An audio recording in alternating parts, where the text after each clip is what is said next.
Have you ever thought about how much can be hidden inside just one word?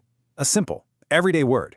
Well, today we're going to do exactly that. We're going to take one word and see how it unlocks a whole fascinating system designed for global communication. It's a pretty cool story.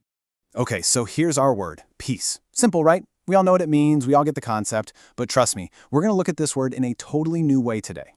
So how can one little word do all that? Well, what if I told you that tucked away in its regular old dictionary entry, there's a clue that points to an entire miniature language? That's the big question we're tackling. You're going to want to stick around for this. All right, first things first. Before we get into the mystery, let's just cover the basics. We got to know what we're working with here. So, if you look it up in, say, the Simple English Wiktionary, peace has a couple of main definitions. First, you've got the big one, a state where there's no war.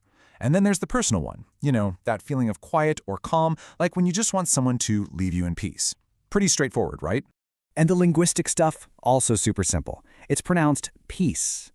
And yeah, it sounds exactly like peace, P-I-E-C-E, like a piece of pie. It's an uncountable noun, and it fits into big categories like emotions and diplomacy. So up to this point, it's all just normal dictionary stuff, nothing out of the ordinary. But you knew there was a but coming, right? That is not the whole story, not even close. This is where it gets really, really cool, because there's something else on that page, something most people would just scroll right past. Okay, let's dive into that. This is where we put on our detective hats, because we've got a little linguistic mystery on our hands. Check this out. If you go to that Wiktionary page for peace and scroll all the way down, past everything you'd expect to see, you hit the category section. And hidden in there, right alongside things like nouns and emotions, is this weird little code, BE850. So, what on earth is B8050? It's not some term you'd learn in grammar class. It honestly just looks like a random code. And, well, you're not wrong. It kind of is. And this is the clue that blows the whole thing wide open. So let's crack the code, shall we? This is the big reveal. This is where that tiny little tag opens the door to something huge. And the answer is, funnily enough, right there on the page. BE850, it stands for Basic English 850.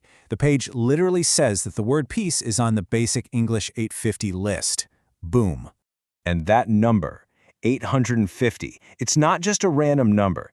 It is the exact number of words that make up this entire system. So what is Basic English? Okay, get this. It's a stripped-down, simplified version of English. It was specifically designed to be super easy to learn for people all over the world. The whole idea is you can express pretty much any complex thought using a core vocabulary of just 850 words. And our word peace is one of those essential 850. But why? Why would anyone bother to create a system like this?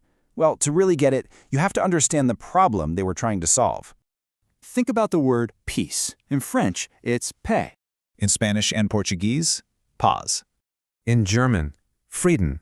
In Russian, it's mir.